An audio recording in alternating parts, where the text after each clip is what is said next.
In the deep, mist-covered mountains of Attapadi, there once lived a wild tusker whom everyone knew by a single name, Pilandi.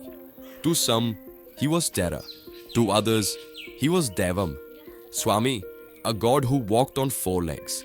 Pilandi moved through the forests like a storm.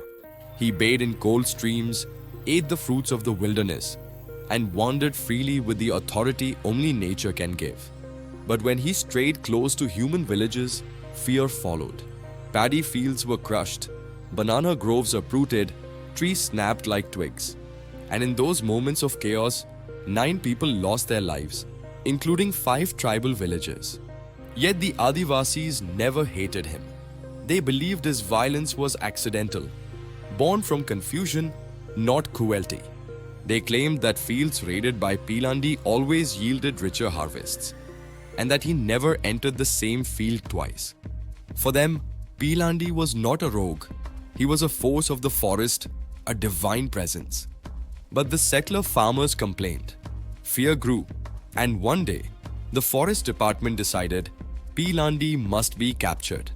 What followed was one of the hardest missions Kerala had ever seen. A 200-member team, 3 Kumki elephants, 4 veterinarians, and an ambulance tracked him for nearly 2 months.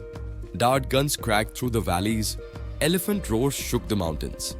And finally, Pilandi fell, defeated, chained, and carried away. When the TR-1B ILS saw him taken, they cried as though a family member had been lost.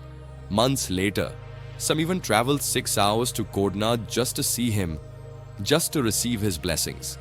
At the Kodnath Elephant Center, his true identity was taken from him again. He was renamed Kodnath Chandrasekharan, a name that erased his Attapadi roots. The tribal community protested, hurt that their god had been stripped of his name. Finally, the forest department agreed, and the elephant was given a new name that carried both worlds, Pilandi Chandru. In Kodnath, his transformation began. He was placed in a kraal, a strong wooden enclosure made from eucalyptus logs. 2 Mahuts, Murukan Thangappan and Ayapankutti, stayed with him day and night for a full year. They washed him, cooled his body with water, and slowly gained his trust. Pilandi learned to respond to his name, follow commands, pull logs, and walk in procession. The wild god of Attapadi became Pilandi Chandru, the trained, gentle elephant. But the hills of Attapadi have not forgotten. Even today, the TR-1B ILS say Pilandi still belongs to them, that his spirit still guards the forests, even though his body lies far away. And so, the story of Pilandi Chandru remains a tale of 2 worlds. The fierce freedom of the mountains and a calm obedience of the training yard. A god who became a captive, a wild soul who learned discipline, yet still carries the heartbeat of the forest within him.